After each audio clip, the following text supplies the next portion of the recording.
একটা অংশের মানুষকে আমরা অবগত করতে চাইছি যে মধ্যপ্রাচ্যে যে অনাকাঙ্ক্ষিত যুদ্ধ বিগত দুদিন ব্যাপী আমরা দেখতে পাচ্ছি, তাতে ত্রিপুরা রাজ্যের মানুষের মধ্যে বিগত দুদিন ধরে একটা প্যানিক তৈরি হয়েছে যে হয়তোবা পেট্রোল এবং ডিজেল তার হয়তো একটা সংকট তৈরি হতে পারে। দুদিন ব্যাপী আমরা দপ্তরের তরফ থেকে এই জিনিসটা উপলব্ধি করতে পারি এবং আজকে আমাদের দপ্তরের সেক্রেটারি এবং ডাইরেক্টরকে নিয়ে একটা তড়িঘড়ি রাজ্যের সমস্ত পেট্রোল পাম্প যারা ডিলাররা রয়েছে তাদের অ্যাসোসিয়েশনকে নিয়ে, আমাদের গুলবাজারের যে মার্চেন্ট অ্যাসোসিয়েশন তাদের প্রতিনিধিদেরকে নিয়ে এবং অন্যান্য আধিকারিকদেরকে সঙ্গে নিয়ে আমরা একটা মিটিং সংগঠিত করি এবং আপনাদের মাধ্যমে রাজ্যের প্রতিটা অংশের মানুষকে আমরা অবগত করতে চাইছি, আশ্বস্ত করতে চাইছি যে রাজ্যে পেট্রোল এবং ডিজেল এবং এলপিজি আপাতত কোনো ধরনের ক্রাইসিস নেই। এটা পেট্রোল পাম্প ডিলারদের সঙ্গে কথা বলে, ইন্ডিয়ান অয়েলের যে প্রতিনিধি তাদের সাথে কথা বলে এই মিটিংয়ে আমরা এই সিদ্ধান্তে উপনীত হয়েছি এবং দীর্ঘক্ষণ আমাদের মিটিং চলেছে।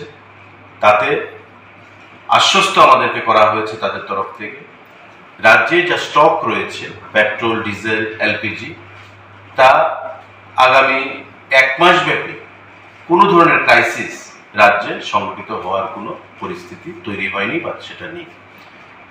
নর্মালি আপনারা জানেন যে যখন বর্ষার সিজন শুরু হয়, আসাম-আগরতলা রোডে যখন কোনো রেলওয়ে ট্র্যাক ডিরেলমেন্ট হয় বা পাহাড়ে ল্যান্ডস্লাইড হয়, তখন পণ্য নিয়ে বা পেট্রোল ডিজেল নিয়ে যে ট্যাঙ্কারগুলো বা সেই ট্রেন আসতে যখন অসুবিধা হয়, তখন আমাদের সেই ক্রাইসিসটা শুরু হয়।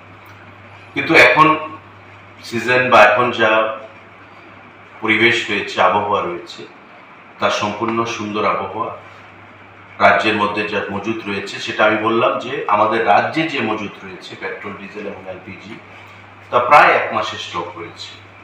আলোচনার মাধ্যমে সেটা উঠে এসছে। সুতরাং অযথা পেট্রোল এবং যে পাম্পগুলো রয়েছে পেট্রোল এবং ডিজেলের জন্য মানুষের মধ্যে যে একটা উৎকণ্ঠা, মোটর বাইক নিয়ে, গাড়ি নিয়ে যে একটা দীর্ঘ লাইন, লম্বা লাইন আমরা পরিলক্ষিত করছি দুদিন ব্যাপী, সেই লাইন যেন আগামীকাল থেকে বা আজ থেকে এটা আপনারা অযথা সেই লাইনে দাঁড়াবেন না।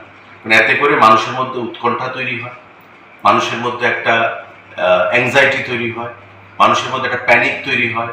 সোনামুড়া থেকে আমাদের খবর এসছে ডাইরেক্টরের কাছে, সেক্রেটারির কাছে, আমাদের কাছে, আমাদের বিভিন্ন পেট্রোল পাম্পগুলো থেকে খবর আসছে, সাধারণ জনগণের কাছ থেকে খবর আসছে যে একটা অযথা প্যানিক তৈরি করার চিন্তা বা একটা প্রচেষ্টা চলছে।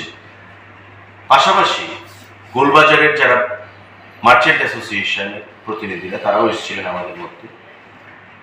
জিনিসপত্র যা রয়েছে এসেন্সিয়াল কমোডিটিস, নিত্য প্রয়োজনীয় দ্রব্য যেগুলো, সেগুলো যথেষ্ট পরিমাণে রয়েছে। মধ্যপ্রাচ্যে যুদ্ধ হচ্ছে, তার জন্যে এই এলাকায় বা এই রাজ্যে যদি জিনিসপত্রের দাম বৃদ্ধি করে দেওয়া হয় কালোবাজারের দ্বারা, তবে দপ্তর কিন্তু তাতে সরকার কঠোর পদক্ষেপ গ্রহণ করবে।